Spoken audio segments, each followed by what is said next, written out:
Well, hello, hello. Welcome back once again. We find ourselves at story time, and we are going to carry on with our friend Charlie. And we are at chapter 27. We are getting pretty close to the end, I think. So, where were we last?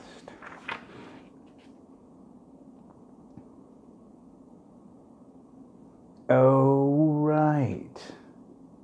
Right. They were in the television chocolate room, and Mr. Wonka was showing them that he could put a real chocolate bar on the Teavee so that you could reach into the Teavee, take it out, and eat it. Now, chapter 27, Mike Teavee is sent by television. Mike Teavee was even more excited than Grandpa Joe at seeing a bar of chocolate being sent by television. "But Mr. Wonka," he shouted, "can you send other things through the air in the same way? Breakfast cereal, for instance?"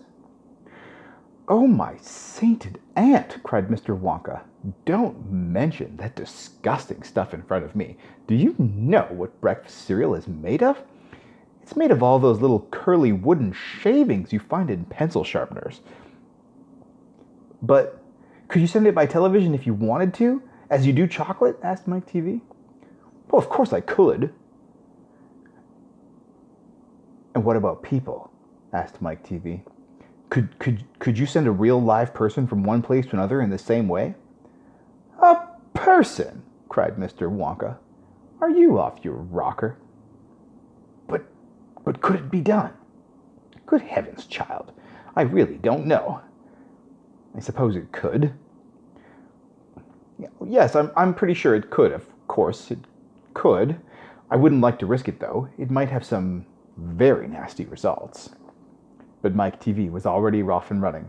The moment he heard Mr. Wonka saying, "I'm pretty sure it could, of course it could," he turned away and started running as fast as he could towards the other end of the room where the great camera was standing. "Look at me," he shouted as he ran. "I'm going to be the first person in the world to be sent by television." "No, no, no," cried Mr. Wonka. "Mike," screamed Mrs. Teavee. "Stop, come back. You'll be turned into a million tiny pieces." But there was no stopping Mike now. The crazy boy rushed on, and when he reached the enormous camera, he jumped straight for the switch, scattering Oompa Loompas right and left as he went. "See you later, alligator," he said, and he pulled down the switch, and as he did so, he leapt out into the full glare of the mighty lens. There was a blinding flash. Then there was silence. Then Mrs. Teavee ran forward, but she stopped dead in the middle of the room, and she stood there. She stood staring at the place where her son had been, and her great red mouth opened wide, and she screamed, "He's gone! He's gone!" "Great heavens! He has gone!" shouted Mr. Teavee. Mr. Wonka hurried forward and placed a hand gently on Mrs. Teavee's shoulder. "We shall have to hope for the best," he said. "We must pray that your little boy will come out unharmed at the other end." "Mike!" screamed Mrs. Teavee, clasping her head in her hands. "Where are you?" "I'll tell you where he is," said Mr. Teavee. "He's whizzing around above our heads in a million tiny pieces." "Don't talk about it," wailed Mrs. Teavee. "We must watch the television set," said Mr. Wonka. "He may come through at any moment." Mr. and Mrs. Teavee and Grandpa Joe and little Charlie and Mr. Wonka all gathered around the television and stared tensely at the screen. The screen was quite blank. "He's taking a heck of a long time to come across," said Mr. Teavee, wiping his brow. Oh dear, said Mr. Wonka. "I do hope that no part of him gets left behind." "What on earth do you mean?" said Mr. Teavee sharply.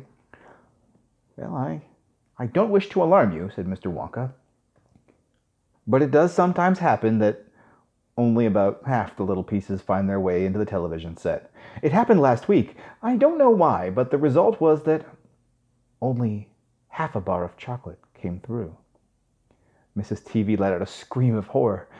"You mean only a half of Mike is coming back to us?" she cried. "Let's hope it's the top half," said Mr. Teavee. "Hold everything," said Mr. Wonka. "Watch the screen. Something's happening." The screen suddenly began to flicker. Then some wavy lines appeared. Mr. Wonka adjusted one of the knobs, and the wavy lines went away. And now, very slowly, the screen began to get brighter and brighter. "Here he comes," yelled Mr. Wonka. "Yes, that's him, all right." "Is he in one piece?" cried Mrs. Teavee. "I'm not sure," said Mr. Wonka. "It's too early to tell." Faintly at first, but becoming clearer and clearer every second, the picture of Mike Teavee appeared on the screen.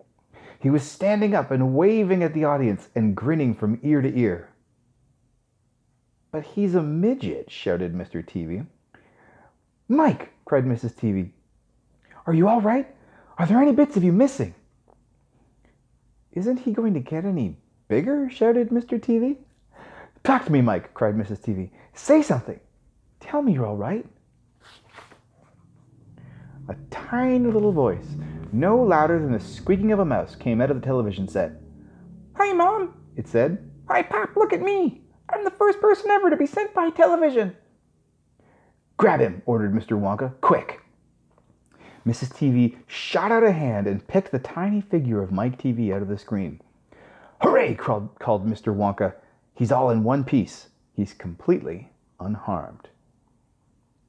"You call that unharmed?" snapped Mrs. Teavee, peering at the little speck of a boy who was now running to and fro across the palm of her hand, waving his pistols in the air. He was currently no more than an inch tall. "He's shrunk," said Mr. Teavee. "Well, of course he's shrunk," said Mr. Wonka.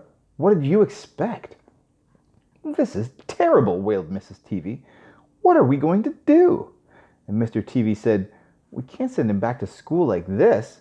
He'll get trod upon. He'll get squashed." "He won't be able to do anything," cried Mrs. Teavee. "Oh, yes, I will," squeaked the tiny voice of Mike Teavee. "I'll still be able to watch television." "Never again," shouted Mr. Teavee. "I'm throwing the television set right out the window the moment we get home. I've had enough of television." When he heard this, Mike Teavee flew into a terrible tantrum. He started jumping up and down on the palm of his mother's hand, screaming and yelling and trying to bite her fingers. "I want to watch television," he squeaked. "I want to watch television. I want to watch television. I want to watch television." "Here, give him to me," said Mr. Teavee, and he took the tiny boy and shoved him into the breast pocket of his jacket and stuffed a handkerchief on top. Squeals and yells came from inside the pocket, and the pocket shook as the furious little prisoner fought to get out. "Oh, Mr. Wonka," wailed Mrs. Teavee, "how can we make him grow?" "Well," said Mr. Wonka, stroking his beard and gazing thoughtfully at the ceiling, "I must say that's a wee bit tricky, but small boys are extremely springy and elastic. They stretch like mad. So what we'll do, we'll put him in a special machine I have for testing the stretchiness of chewing gum. Maybe that will bring him back to what he was." "Well, thank you," said Mrs. Teavee. "Don't mention it, dear lady." "How far do you think he'll stretch?" asked Mr. Teavee. "Maybe miles," said Mr. Wonka. "Who knows? But he's going to be awfully thin. Everything gets thinner when you stretch it." "You mean like chewing gum?" said Mr. Teavee. "Exactly." "How thin will he be?" asked Mrs. Teavee anxiously. "I haven't the foggiest idea," said Mr. Wonka, "and it doesn't really matter anyway, because he'll soon fatten him up again. All we'll have to do is give him a triple overdose of my wonderful super vitamin candy. Super vitamin candy contains huge amounts of vitamin A and vitamin B. It also includes vitamin C, vitamin D, vitamin E, vitamin F, vitamin G, vitamin I, vitamin J, vitamin K, vitamin L, vitamin M, vitamin N, vitamin O, vitamin P, vitamin Q, vitamin R, vitamin T, vitamin U, vitamin V, vitamin W, vitamin X, vitamin Y, and, believe it or not, vitamin Z. The only two vitamins it doesn't have are vitamin S, because that makes you sick, and vitamin H, because that makes you grow horns out of the top of your head like a bull. But it does have a very small amount of the rarest, and most magical vitamin of them all. Vitamin Wonka. And what will that do to him? Asked Mr. Teavee anxiously. Well, it'll make his toes grow until they're as long as fingers. Oh no, cried Mrs. Teavee. Don't be silly, said Mr. Wonka. It's most useful. He'll be able to play the piano with his feet. But Mr. Wonka... No arguments, please, said Mr. Wonka. He turned away and clicked his fingers 3 times in the air. An Oompa Loompa appeared immediately and stood beside him. Follow these orders, said Mr. Wonka, handing the Oompa Loompa a piece of paper on which he had written full instructions. And you'll find the boy in his father's pocket. Off you go. Goodbye, Mr. Teavee. Goodbye, Mrs. Teavee. And please don't look so worried. They all come out in the wash, you know. Every one of them. At the end of the room, the Oompa Loompas around the giant camera were already beating their tiny drums and beginning to jog up and down to the rhythm. There they go again, said Mr. Wonka. I'm afraid you can't stop them singing.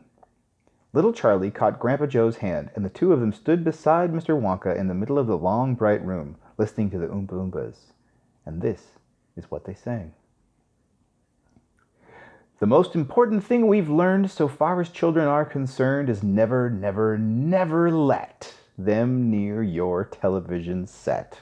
Or better still, just don't install the idiotic thing at all. In almost every house we've been, we've watched them gaping at the screen. They loll and slop and lounge about and stare until their eyes pop out. Last week in someone's place we saw a dozen eyeballs on the floor. They sit and stare and stare and sit until they're hypnotized by it, until they're absolutely drunk with all that shocking, ghastly junk. Oh yes, we know it keeps them still. They don't climb out on the windowsill. They never fight or kick or punch. They leave you free to cook the lunch and wash the dishes in the sink. But did you ever stop to think, to wonder just exactly what this does to your beloved tot? It rots the senses in the head. It kills imagination dead. It clogs and clutters up the mind. It makes a child so dull and blind he can no longer understand a fantasy, a fairyland. His brain becomes as soft as cheese. His powers of thinking rust and freeze. He cannot think. He only sees. All right, you'll cry. All right, you'll say. But if we take the set away, what shall we do to entertain our darling children? Please explain. We'll answer this by asking you, what used the darling ones to do? How used they keep themselves contented? Before this monster was invented, have you forgotten? Don't you know? We'll say it very loud and slow. They used to read. They'd read and read and read and read and then proceed to read some more. Great Scott! Gadzooks! 1/2 of their lives was reading books. The nursery shelves held books galore. Books cluttered up the nursery floor, and in the bedroom by the bed, more books were waiting to be read. Such wondrous fine fantastic tales of dragons, gypsies, queens, and whales, and treasure isles and distant shores, where smugglers rowed with muffled oars, and pirates wearing purple pants, and sailing ships, and elephants, and cannibals crouching round the pot, stirring away at something hot. It smells so good. What can it be? Good gracious, it's Penelope. The younger ones had Beatrix Potter, with Mr. Todd, the dirty rotter, and Squirrel Nutkin, Piglin Bland, and Mr. Tiggywinkle, and just how the camel got his hump, and how the monkey lost his rump, and Mr. Toad, and bless my soul, there's Mr. Rat and Mr. Mole. Oh, books, what books they used to know, those children living long ago. So please, oh please, we beg, we pray, go throw your TV set away, and in its place you can install a lovely bookshelf on the wall. Then fill the shelves with lots of books, ignoring all the dirty looks, the screams, the yells, the bites, the kicks, and children hitting you with sticks. Fear not, because we promise you that in about a week or two of having nothing else to do, they'll now begin to feel the need of having something good to read. And once they start, oh boy, you watch the slowly growing joy that fills their hearts. They'll grow so keen. They'll wonder what they'd ever seen in that ridiculous machine, that nauseating, foul, unclean, repulsive television screen. And later, each and every kid will love you more for what you did. P.S. Regarding Mike Teavee, we very much regret that we shall simply have to wait and see if we can get him back his height. But if we can't, serves him right. Wait, that was chapter 27. Right. Jumping the gun. Okay, chapter 28. Ready? Whew. Only Charlie left. Which room shall it be next? Said Mr. Wonka, as he turned away and darted into the elevator. Come on, hurry up. We must get going. And how many children are there left now? Little Charlie looked at Grandpa Joe. Grandpa Joe looked back at little Charlie. But Mr. Wonka, Grandpa Joe called after him, there's only Charlie left now. There was silence. Charlie stood there holding tightly onto Grandpa Joe's hand. You mean you're the only one left? Mr. Wonka said, pretending to be surprised. Why, yes, whispered Charlie. Yes. Mr. Wonka suddenly exploded with excitement. But my dear boy, he cried out. That means you've won. He rushed out of the elevator and started shaking Charlie's hand so furiously it nearly came off. Oh, I do congratulate you, he cried. I really do. I'm absolutely delighted. It couldn't be better. How wonderful this is. I had a hunch, you know, right from the very beginning that it was going to be you. Well done, Charlie. Well done. This is terrific. Now the fun is really going to start. But we mustn't dilly. We mustn't dally. There is even less time to lose now than there was before. We have an enormous number of things to do before the day is out. Just think of the arrangements that have to be made and the people we have to fetch. But luckily for us, we have the great glass elevator to speed things up. Jump in, my dear Charlie, jump in. You too, Grandpa Joe, sir. No. After you, that's the way. Now then, this time I shall choose the button we are going to press. Mr. Wonka's bright, twinkling eyes rested for a moment on Charlie's face. Something crazy is going to happen now, Charlie thought. But he wasn't frightened. He wasn't even nervous. He was just terrifically excited. And so was Grandpa Joe. The old man's face was shining with excitement. Excuse me. The old man's face was shining with excitement as he watched every move that Mr. Wonka made. Mr. Wonka was reaching for a button high up on the glass ceiling of the elevator. Charlie and Grandpa Joe both craned their necks to read what it said up on the little label beside the button. It said, up and out. Up and out, thought Charlie. What sort of room is that? Mr. Wonka pressed the button. The glass doors closed. Hold on, cried Mr. Wonka. Then wham! The elevator shot straight up like a rocket. Yippee! Shouted Grandpa Joe. Charlie was clinging to Grandpa Joe's legs, and Mr. Wonka was holding on to a strap from the ceiling. And up they went, up, straight up this time, with no twistings or turnings, and Charlie could hear the whistling of the air outside the elevator. Went faster and faster. Yippee! Shouted Grandpa Joe again. Here we go! Faster, cried Mr. Wonka, banging the wall of the elevator with his hand. Faster, faster! If we don't go any faster than this, we shall never get through. Through what? Shouted Grandpa Joe. What have we got to get through? Excuse me. Aha, cried Mr. Wonka. You wait and see. I've been longing to press this button for years, but I've never done it until now. I was tempted many times. Oh yes, I was tempted, but I couldn't bear the thought of making a great big hole in the roof of the factory. Here we go, boys. Up and out. But you don't mean, shouted Grandpa Joe.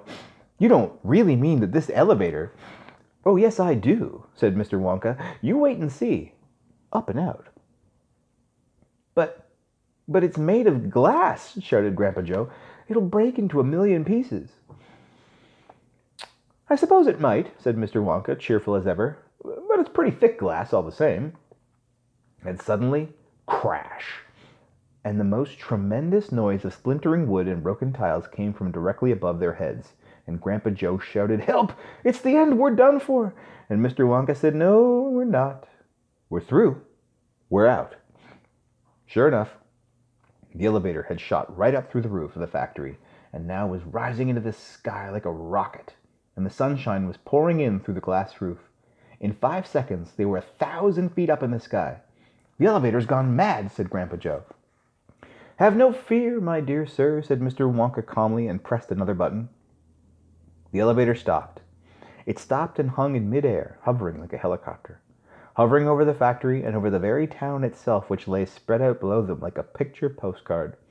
Looking down through the glass floor on which he was standing, Charlie could see the small, faraway houses and the streets and the snow that lay thickly over everything. It was an eerie and frightening feeling to be standing on clear glass high up in the sky. It made you feel as though you were standing on nothing at all. "Are we all right?" asked Grandpa Joe. "How does this thing stay up?" "Candy power," said Mr. Wonka. 1,000,000 candy power. "Oh, look," he cried, pointing down. "There go the other children. They're returning home." Well, well. That is the end of chapter 28. And we'll be back very soon for chapter 29 and 30. I think chapter 30 is the last chapter, and if it's not, we'll read chapter 31 then. But I think next time will be the end of Charlie and the Chocolate Factory. So, exciting conclusion next time. Until then, time to get some sleep. Good night.